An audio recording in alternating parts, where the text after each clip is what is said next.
So here's the thing. Food drives your bottom line. Your food cost drives your bottom line to be good or bad.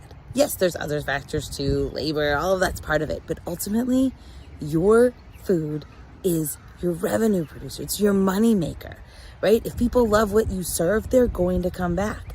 And while it's so important that we know our numbers, we also have to understand what goes into our numbers and to understand the things that we really can control. It isn't just being efficient or making sure there isn't waste. It's also being creative, adding new things to our menu that are also profitable.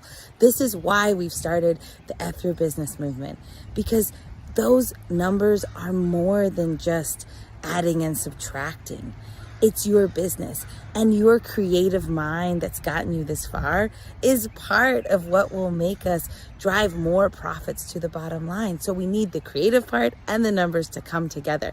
And I know that you'll find by listening to the F Your Business Movement podcast that there's real things that we can do, little things that can have a big impact right now. This isn't about launching some 6-month or a year-long change in your business or something that's overwhelming and then we're going to stop a week from now because it's just too much.